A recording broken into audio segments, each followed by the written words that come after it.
So, Brigitte, you look like the do-gooder type. You think? Yeah. I guess I did pick up trash this morning on my walk. Well, congratulations. I think there are others out there who are do-gooders. Possibly. They'll probably enjoy today's show. I think so. Hi, I'm Andrew Cochran. And I'm Brigitte Katrina. And you're watching MashUp. Here's our act fact for the day. Imagine how much better RVA could be if everyone spent just 5 hours doing something for the community. Hands-on Greater Richmond Day is coming up. For all you out there who would like to volunteer for a few hours but don't quite know how to find a good project, here's what you need to know.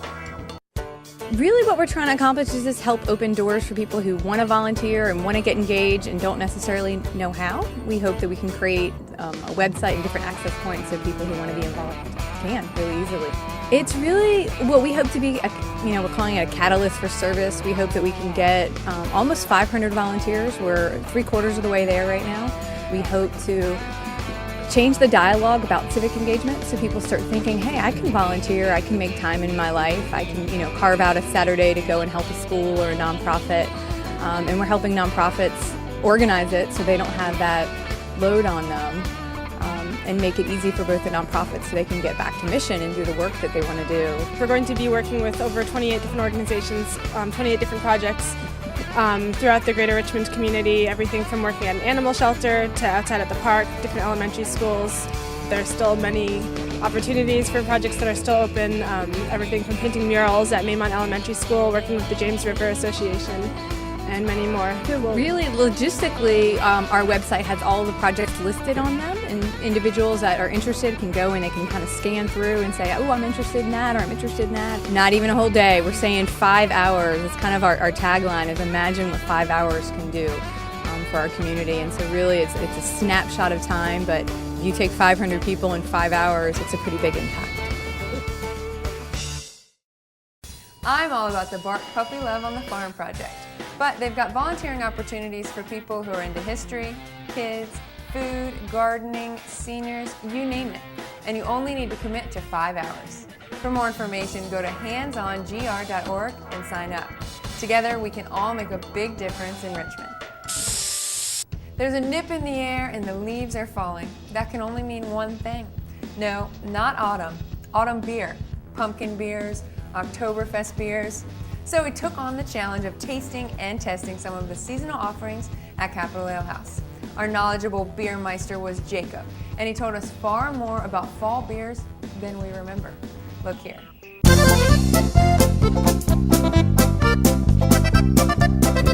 We're going to be tasting fall seasonals, specifically focusing on pumpkin ales. Pumpkin beers in general are pretty much one of the only specifically American beers. So this is pretty much, you can think of this as the first real specifically American beer. It says America's original pumpkin ale. There you go. Yeah, this is good. Actually based upon a recipe of George Washington. This is Buffalo Bill. Is like pumpkin ale really seasonal? Like, do you not see it in like summer or if you see it in spring? The same time, it's been sitting there for a while, hot minute. Might see it there. This is a lot to taste. I know. Well, we got to finish the bottle. I guess we can. It's a big goal. Like pumpkin pie, a spice. Yeah, it's almost like that big red sort of like cinnamon. Thanksgiving. Finish. Like a pumpkin pie, if you will. Like Thanksgiving. For safety's sake.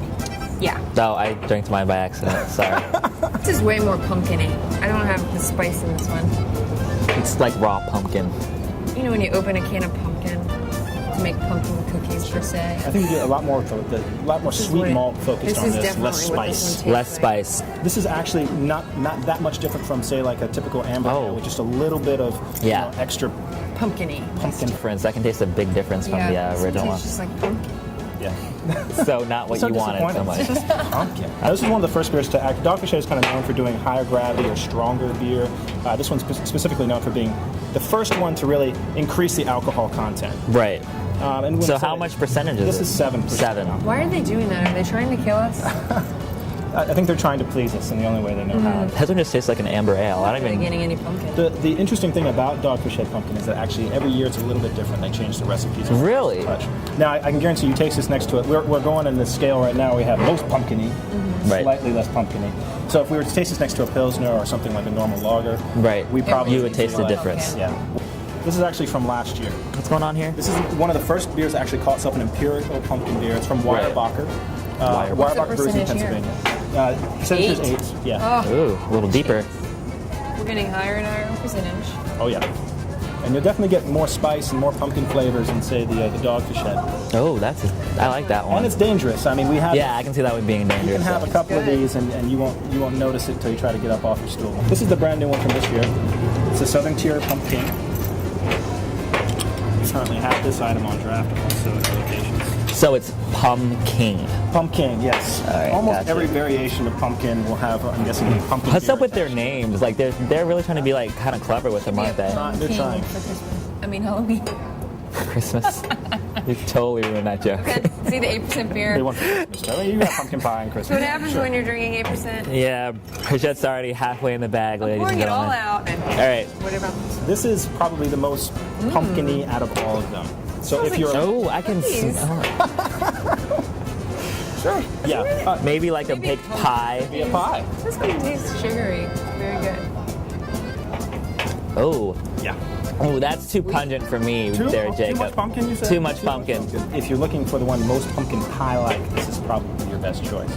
Across the board, do you want to recap real quick? We got Yes, recap. Spiciness right here.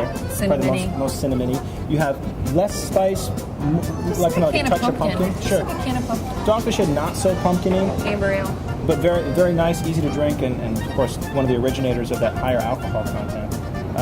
You have the Weyerbacher Imperial Pumpkin, which of course this is the vintage version, but definitely has sort of that spiciness to it that the pumpkin ales are sort of known for, plus the higher alcohol content. And then you have the Southern Tier here, also high in alcohol content, and pretty much wins across the board for the most pumpkin flavor.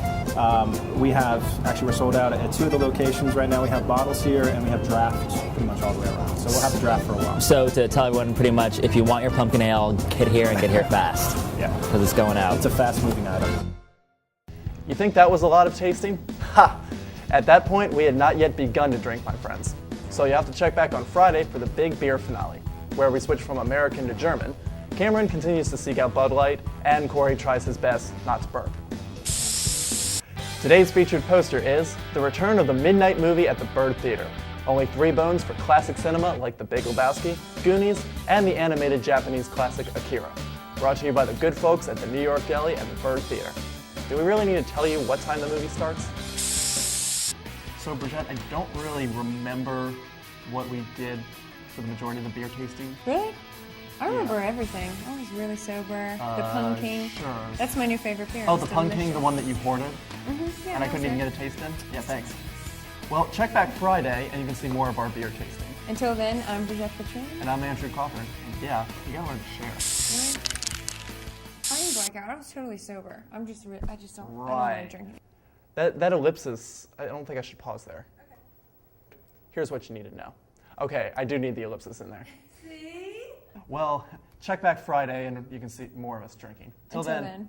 Oh, Stop it. talked over you. Yeah, you did. For more information, go to